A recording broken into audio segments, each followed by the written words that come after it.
All of a sudden, we have all of these choices, such as what kind of job that we can take, where we would live, where to work, and then we're just thrown into the fire.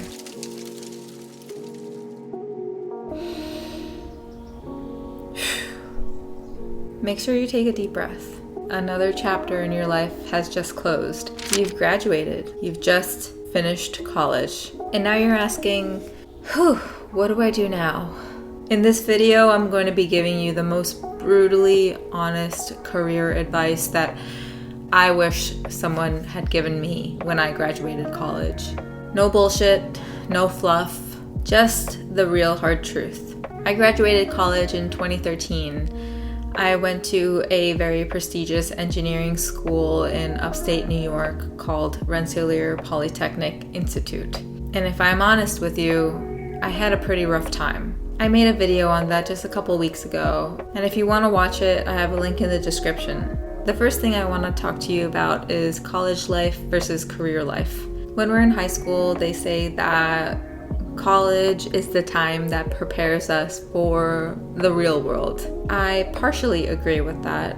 Yes, we move out of our parents' home. We have to live independently. But in college, there's still a structure. There's still a curriculum that we need to abide by. We still have classes that we need to go to. People are still telling us what to do. We have an advisor. We have our professors telling us what homework to do, what exams to study for, and what we need to do in order to graduate. Now, when we talk about life after college, after we graduate, that structure is almost completely eradicated. We don't really have somebody to tell us exactly what to do and what our next steps are and what is exactly best for us. So when I say that in college, we have that structure almost as if we have a checklist to go through, and it almost feels like we are robots, just going through the motions. In the back of our minds, in our subconscious minds, we tell ourselves that once we are able to check everything off, life will be good. And for a small percentage of us, that is the case. But I can probably argue that that's not the case for the majority of us. It didn't happen for me like that. And so having the time constraint within the last couple years of high school to declare your major within the first year of college, it's a lot. For many of us, we picked a major using the logical side of our brain, a major that would determine to be the most lucrative in the end, and a major that will bring us the most job security, and a major that will bring us the most status and prestige to our families. And at that time, life becomes almost black and white. You pick a major, you go to college, you get those good grades, and you apply to the job, you get the job, finish. That's it. But what I realized after college is that there is all of this gray area in between. All of a sudden, we have all of these choices, such as what kind of job that we can take, where we would live, where to work, and then we're just thrown into the fire. And if you're like me, I simply just wanted a company to hire me. Any company.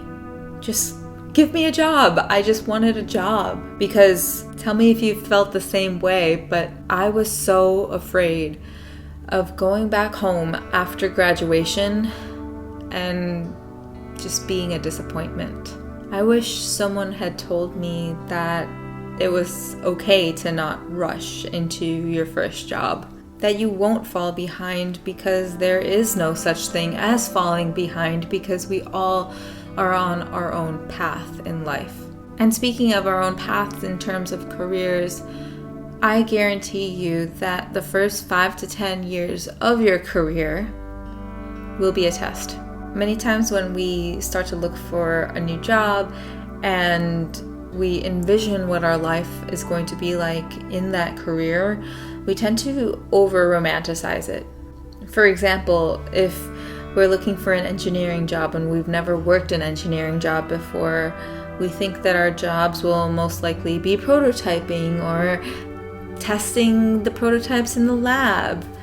But what we don't know is that in reality, it's 85% documentation, and then 15% prototyping and talking to doctors. And then we find all of this out within the first 5 to 10 years of our careers. And either we love it or we start to realize that this really wasn't what we had in mind. What most of us do is we'll just gaslight ourselves to say that we can just push through for the next 45 years of our lives until we retire. And then all of us just become burnt out individuals that resent our careers and our lives. The last piece of advice that I wish someone had told me was to chase happiness and not a paycheck. If you were like me, you had chosen your major because it would bring in the most money and the most status for your family. Happiness and joy was always kind of put on the back burner, and we don't start to question it until we are finally hit with depression and anxiety and realize that all of this was induced from work in the first place. My first job out of college almost paid half of what I was getting from my job at Johnson & Johnson. But in that role, I felt so much more valued and heard. Work was a little slower, but I had made beautiful friends and I had a great manager. But back then, I kept asking myself, what was next? What do I do next? How do I build status? How do I build prestige?